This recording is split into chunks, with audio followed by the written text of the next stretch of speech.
Assalamualaikum warahmatullahi wabarakatuh. Pada hari ini kita akan berliterasi tentang kisah-kisah teladan dalam buku Sirah Nabawiyah dari penulis Syekh Syafiyur Rahman Al-Mubarakfuri dengan penerbit Pustaka Al-Kautsar. Ini pada halaman 568 dengan judul Kembali Keharibaan Ilahi. Tanda-tanda perpisahan.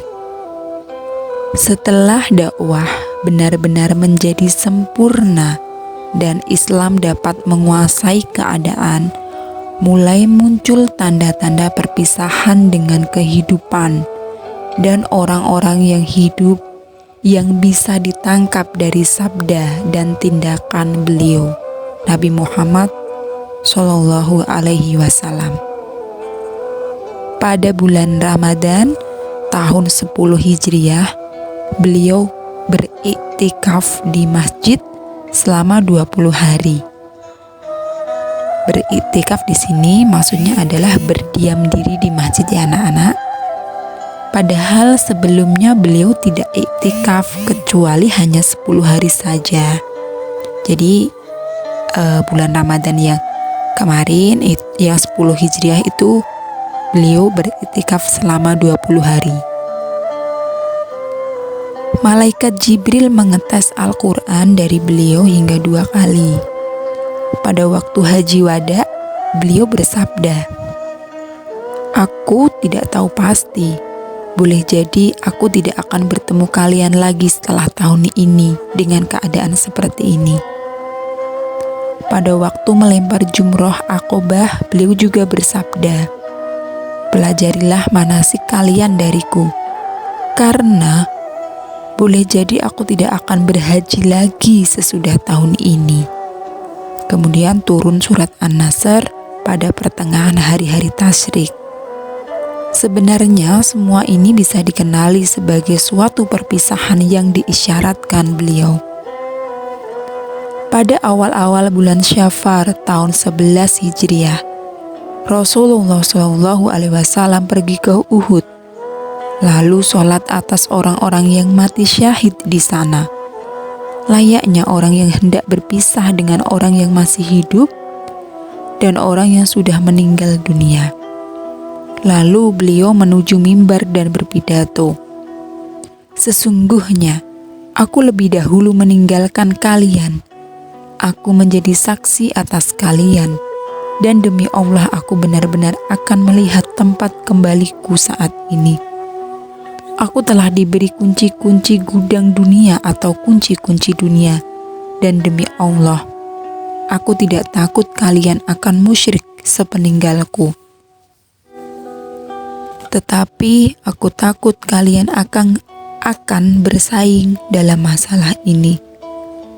Pada suatu malam pertengahan bulan yang sama, beliau pergi ke Baqi, lalu memintakan ampunan bagi orang yang dikubur di sana. Beliau bersabda, "Salam sejahtera atas kalian, wahai para penghuni kubur. Apa yang kalian hadapi di sana menjadi ringan, seperti apa yang dihadapi manusia. Fitnah datang seperti sepotong malam yang gelap gulita, yang akhir akan menyusul yang awal.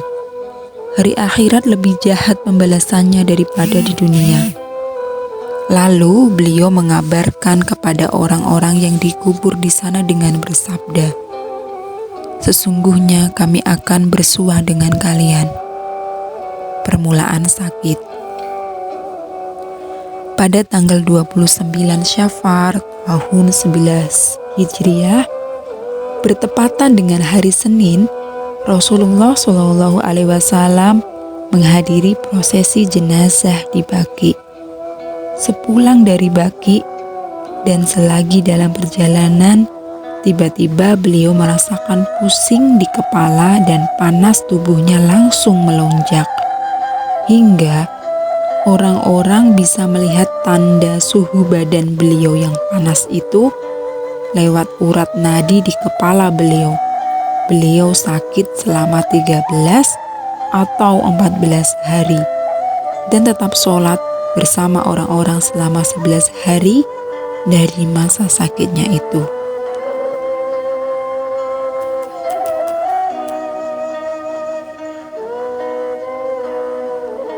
Pekan terakhir. Sakit Rasulullah Shallallahu Alaihi Wasallam semakin lama semakin bertambah parah. Sampai-sampai beliau bertanya kepada istri beliau, "Di mana giliranku besok? Di mana giliranku besok?" Mereka paham apa yang beliau maksudkan, maka mereka memberi kebebasan kepada beliau untuk memilih. Akhirnya, beliau memutuskan untuk berpindah ke rumah Aisyah. Beliau berjalan dengan dipapah Al-Fadl bin Abbas dan Ali bin Abu Thalib hingga tiba di rumah Aisyah. Beliau berada di sana pada pekan terakhir dari kehidupan beliau. Sementara itu, Aisyah terus-menerus membacakan mu'awwizat dan doa-doa yang dihafalkan dari Rasulullah Shallallahu Alaihi Wasallam sambil meniup ke tubuh beliau dan mengusap-usap tangan beliau mengharapkan barokah. 5 hari sebelum wafat. Pada hari Rabu, tepatnya 5 hari sebelum Rasulullah Shallallahu Alaihi Wasallam wafat, suhu badan beliau semakin tinggi sehingga beliau semakin demam dan menggigil. Beliau bersabda, "Guyurkan air dari manapun ke tubuhku, agar dapat menemui orang-orang dan memberikan nasihat kepada mereka." Mereka mendudukkan beliau di atas bejana cucian lalu mengguyurkan air ke tubuh beliau, hingga beliau bersabda, "Cukup, cukup." Setelah merasa agak ringan, beliau masuk masjid dengan kepala yang diikat, hingga duduk di atas mimbar lalu berpidato di hadapan orang-orang yang duduk di hadapan beliau. Kutukan Allah dijatuhkan kepada orang-orang Yahudi dan Nasrani, karena mereka menjadikan kuburan Nabi mereka menjadi masjid.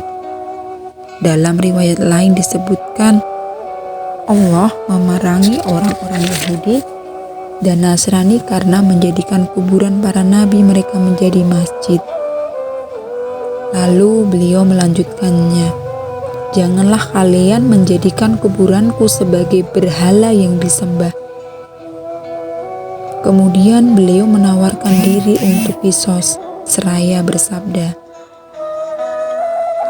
"Barang siapa punggungnya pernah kupukul, maka inilah punggungku, silahkan membalasnya. Siapa yang merasa kehormatannya pernah kulecehkan, maka inilah kehormatanku, silahkan membalasnya." Kemudian beliau turun dari mimbar untuk melaksanakan sholat zuhur. Selepas sholat, beliau kembali lagi ke mimbar dan duduk di atasnya. Beliau mengulang lagi sabdanya seperti di atas dan juga menyampaikan yang lain. Pada saat itu ada orang yang berkata, "Sesungguhnya engkau mempunyai tanggungan 3 dirham kepadaku." Maka beliau bersabda, "Berikan kepadanya wahai Fadl." Kemudian beliau menyampaikan nasihat berkaitan dengan orang-orang Anshar. "Aku wasiatkan kepada kalian tentang orang-orang Anshar. Mereka adalah familiku dan aibku.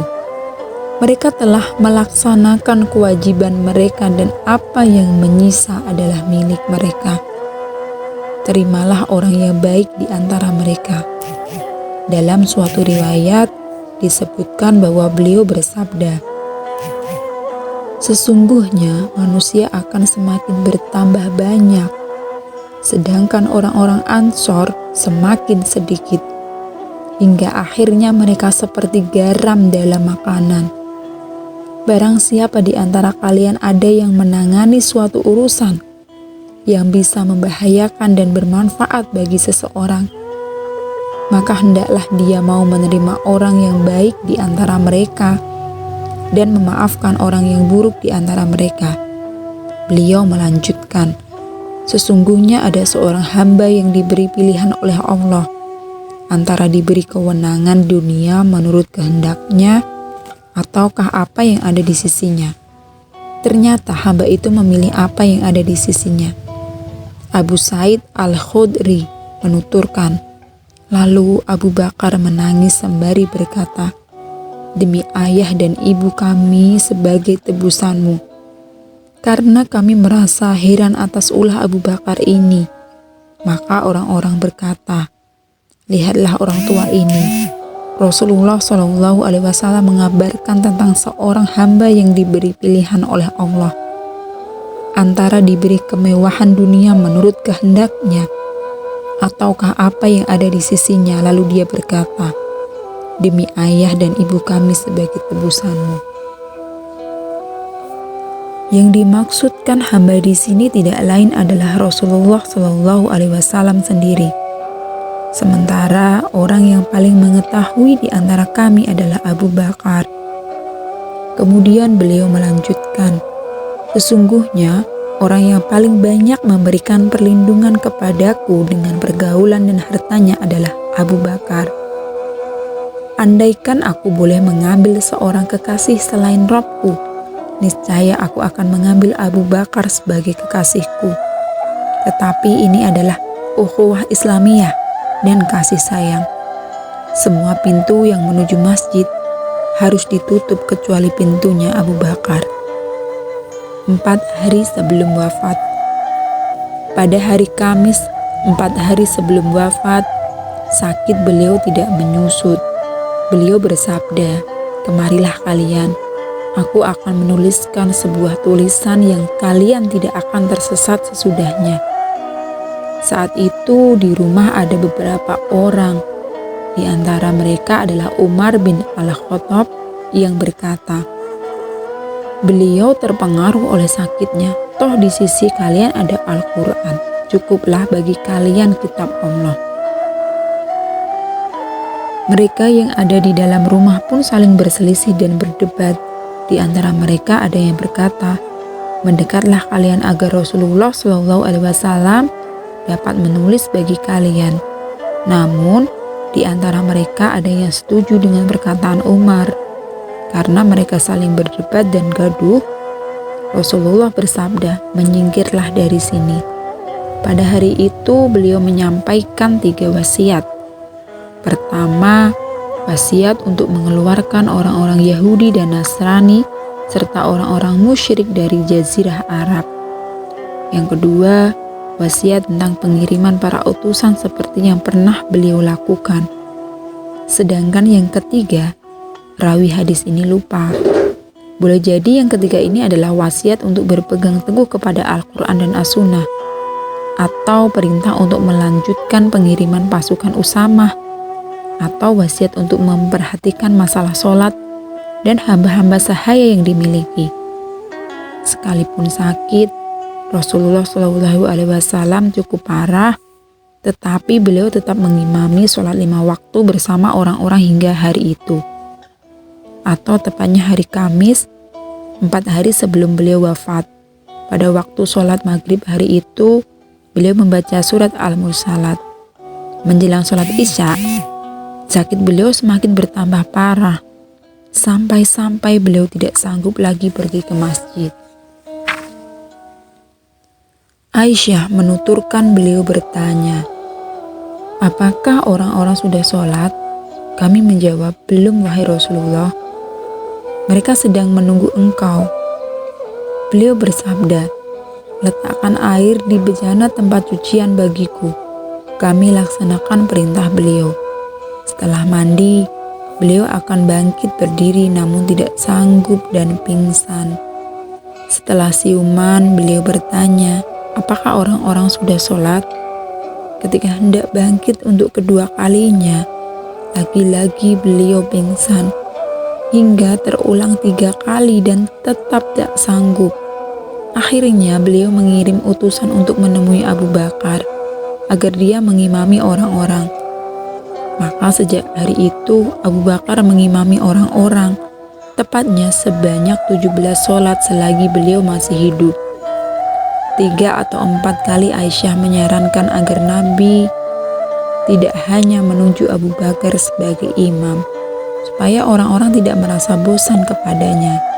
Tetapi beliau menolaknya seraya bersabda, "Kalian sama dengan saudara-saudara Yusuf, suruh Abu Bakar agar dia menjadi imam bagi orang-orang."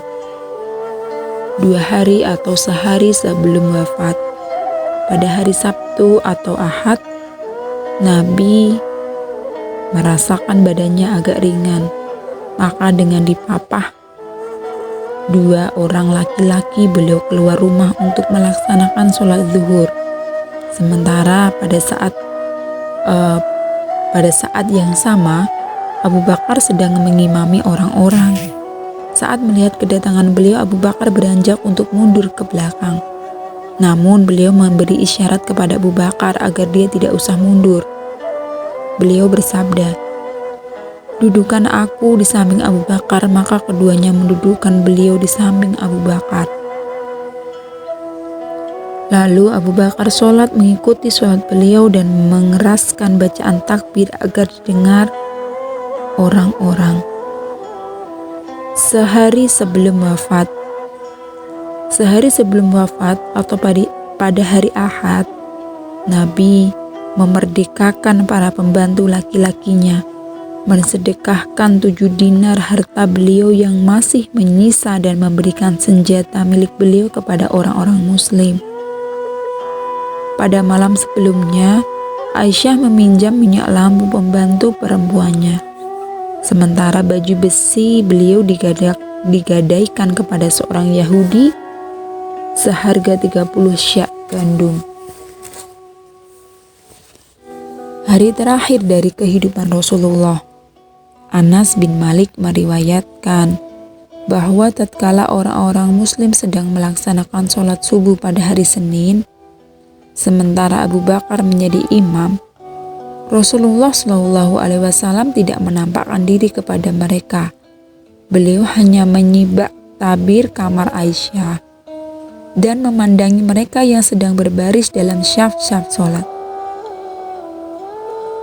Kemudian beliau tersenyum. Abu Bakar mundur ke belakang hendak berdiri sejajar dengan syaf, karena dia mengira Rasulullah SAW akan keluar untuk sholat dan menjadi imam. Anas menuturkan, orang-orang muslim bermaksud hendak menghentikan sholat karena merasa gembira dengan keadaan Rasulullah. Namun beliau memberi isyarat dengan tangan agar mereka menyelesaikan sholat. Kemudian beliau masuk ke bilik dan menurunkan tabir. Setelah itu, Rasulullah SAW tidak mendapatkan waktu sholat berikutnya. Waktu duha semakin beranjak, Nabi memanggil putrinya Fatimah. Lalu beliau membisikkan sesuatu kepadanya hingga dia menangis. Kemudian beliau mendoakan Fatimah. Setelah itu, beliau membisikkan sesuatu kepadanya hingga dia tersenyum. Di kemudian hari kami menanyakan kejadian ini kepada Fatimah. Dia menjawab, "Nabi membisiki aku bahwa beliau akan meninggal dunia, lalu aku pun menangis. Kemudian beliau membisiki aku lagi, berisi kabar gembira bahwa akulah anggota keluarga beliau yang pertama kali akan menyusul beliau. Maka aku pun tersenyum." Nabi juga mengabarkan kepada Fatimah bahwa dia adalah pemimpin wanita semesta alam. Fatimah bisa melihat penderitaan yang amat berat pada diri Rasulullah. Maka dia berkata, "Alangkah menderitanya engkau, wahai ayah." Beliau menjawab, "Tidak ada penderitaan atas ayahmu setelah hari ini." Kemudian beliau memanggil Hasan dan Husain, lalu memeluk keduanya dan memberikan nasihat yang baik-baik. Beliau juga memanggil para istri beliau, memberi nasihat dan peringatan kepada mereka. Rasa sakit beliau semakin bertambah berat, ditambah lagi pengaruh racun yang disusupkan dalam daging oleh wanita Yahudi yang beliau makan sewaktu di Khaybar, hingga beliau bersabda, "Wahai Aisyah, aku masih merasakan sakit karena makanan yang sempat kucicipi di Khaybar. Inilah bagiku untuk merasakan bagaimana terputusnya nadiku karena racun tersebut." Beliau juga memberikan nasihat kepada orang-orang.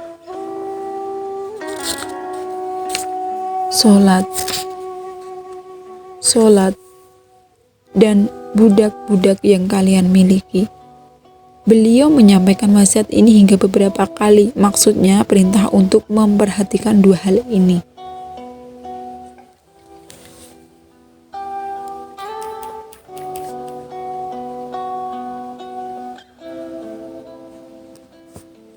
Detik-detik terakhir. Tibalah detik-detik terakhir dari hidup beliau. Aisyah menarik tubuh beliau ke pangkuannya. Tentang hal ini dia pernah berkata, "Sesungguhnya di antara nikmat Allah yang dilimpahkan kepadaku bahwa Rasulullah Shallallahu Alaihi Wasallam meninggal dunia di rumahku pada hari giliranku berada dalam rengkuhan dadaku, bahwa Allah menyatukan antara ludahku dan ludah beliau saat wafat." Abdurrahman bin Abu Bakar masuk sambil memegang siwak. Saat itu aku merengkuh tubuh beliau. Kulihat beliau melirik ke siwak di tangan Abdurrahman. Karena aku tahu beliau amat suka kepada siwak, maka aku bertanya, "Apakah aku boleh mengambil siwak itu untuk engkau?" Beliau mengiyakan dengan isyarat kepala. Maka aku menyerahkannya kepada beliau dan menggosokkannya ke mulut beliau. Rupanya gosokanku terlalu keras bagi beliau. Aku bertanya, "Apakah aku harus memelankannya?" Beliau mengiyakan dengan isyarat kepala. Maka aku menggosok dengan pelan-pelan sekali. Di dekat tangan beliau saat itu ada bejana berisi air. Beliau mencelupkan kedua tangan ke dalam air, lalu mengusapkannya ke wajah, sambil bersabda, "Tiada ilah selain Allah. Sesungguhnya kematian itu ada sekaratnya." Seusai bersiwak, beliau mengangkat tangan atau jari-jari, mengarahkan pandangan ke arah langit rumah, dan kedua bibir beliau bergerak-gerak. Aisyah masih sempat mendengar sabda beliau pada saat-saat itu. "Bersama orang-orang yang engkau beri nikmat atas mereka dari para nabi, siddiqin, syuhada, dan salihin. Ya Allah, ampunilah dosaku dan rahmatlah aku. Pertemukanlah aku dengan kekasih yang maha tinggi, Allah, kekasih yang maha tinggi." Kalimat yang terakhir ini diulang sampai 3 kali yang disusul dengan tangan beliau yang melemah. Inna lillahi wa inna ilaihi roji'un. Beliau telah berpulang kepada kekasih yang maha tinggi. Hal ini terjadi selagi waktu duha sudah terasa panas pada hari Senin, tanggal 12 Rabiul Awal 11 Hijriah, dalam usia 63 tahun lebih 4 hari. Ketika para sahabat dirundung kesedihan, kabar kesedihan langsung menyebar seluruh pelosok Madinah seakan berubah menjadi muram. Anas menuturkan, "Aku tidak pernah melihat suatu hari yang lebih baik selain dari hari saat Rasulullah Shallallahu Alaihi Wasallam masuk ke tempat kami. Dan tidak kulihat hari yang lebih buruk dan lebih muram selain dari saat Rasulullah Shallallahu Alaihi Wasallam meninggal dunia." Setelah beliau meninggal, Fatimah berkata, Wahai ayah, Rob telah memenuhi doamu. Wahai ayah, surga Firdaus tempat kembalimu. Wahai ayah, kepada Jibril kami mengabarkan wafatmu.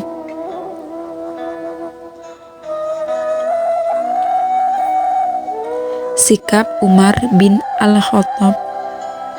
Setelah mendengar kabar kematian beliau, Umar hanya berdiri mematung, seperti tidak sadar. Dia berkata, sesungguhnya beberapa orang munafik beranggapan bahwa Rasulullah Shallallahu Alaihi Wasallam akan meninggal dunia.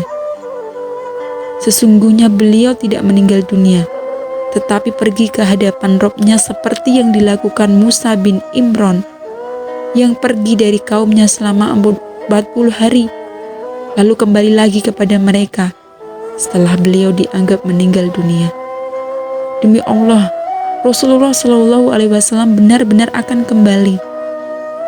Maka tangan dan kaki orang-orang yang beranggapan bahwa beliau meninggal dunia hendaknya dipotong. Sikap Abu Bakar. Dari tempat tinggalnya di dataran tinggi Madinah, Abu Bakar memacu kuda, lalu turun dan masuk masjid tanpa berbicara dengan siapapun. Dia masuk dan menemui Aisyah, lalu mendekati jasad Rasulullah Shallallahu Alaihi Wasallam yang diselubungi kain berwarna hitam. Dia menyibak kain itu, lalu menutupnya kembali, memeluk jasad beliau sambil menangis. Kemudian dia berkata, demi ayah dan ibuku sebagai tebusanmu, Allah tidak akan menghimpun dua kematian pada diri engkau. Kalau memang kematian ini sudah ditetapkan atas engkau, berarti memang engkau sudah meninggal dunia. Kemudian Abu Bakar keluar rumah yang saat itu Umar sedang berbicara di hadapan orang-orang. Dia berkata, duduklah wahai Umar. Umar tidak mau duduk. Orang-orang beralih ke Abu Bakar dan meninggalkan Umar. Abu Bakar berkata, barang siapa di antara kalian ada yang menyembah Muhammad, maka sesungguhnya Muhammad telah meninggal dunia. Tetapi barang siapa di antara kalian menyembah Allah, maka sesungguhnya Allah itu maha hidup dan tidak meninggal. Allah berfirman, Muhammad itu tidak lain hanyalah seorang Rasul. Sungguh telah berlalu sebelumnya beberapa orang Rasul.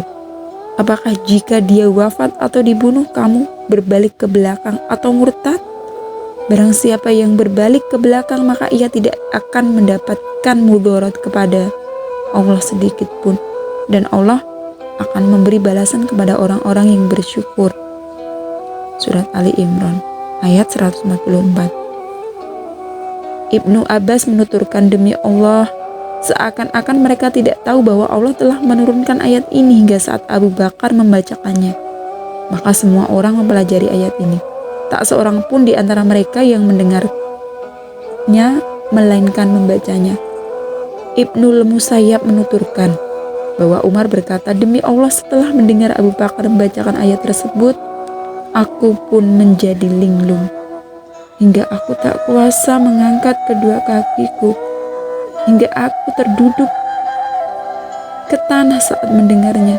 Kini aku sudah tahu bahwa Nabi Muhammad Shallallahu Alaihi Wasallam memang sudah meninggal dunia. Menangani dan mengubur jasad Rasulullah. Sebelum mengurus jasad Rasulullah Shallallahu Alaihi Wasallam, terjadi silang pendapat tentang pengganti beliau. Terjadi dialog dan debat serta sanggahan dari pihak Muhajirin dan Ansyar di Saqifah Bani Sa'idah. Namun akhirnya mereka sepakat untuk mengangkat Abu Bakar sebagai khalifah. Hal ini terjadi hingga masuk waktu malam dari hari Senin. Orang-orang sibuk membuat persiapan untuk mengurus jasad beliau hingga akhir malam mendekati subuh atau malam Selasa. Sementara jasad beliau yang mulia masih tetap membujur di atas tempat tidur dengan diselubungi kain hitam. Pintu rumah ditutup dan hanya boleh dimasuki keluarga beliau. Pada hari Selasa, para sanak keluarga memandikan jasad beliau tanpa melepaskan kain yang menyelubungi. Adapun yang memandikan adalah Al-Abbas, Ali, Al-Fadl, Qasam, atau keduanya anak Al-Abbas, Syarqan pembantu Rasulullah, Usama bin Zaid, dan Aus bin Haili. Al-Abbas, Al-Fadl, dan Qasam bertugas membalik-balikkan jasad. Syarqan mengguyurkan air, Ali membersihkannya, dan Aus mendekap jasad beliau di dadanya.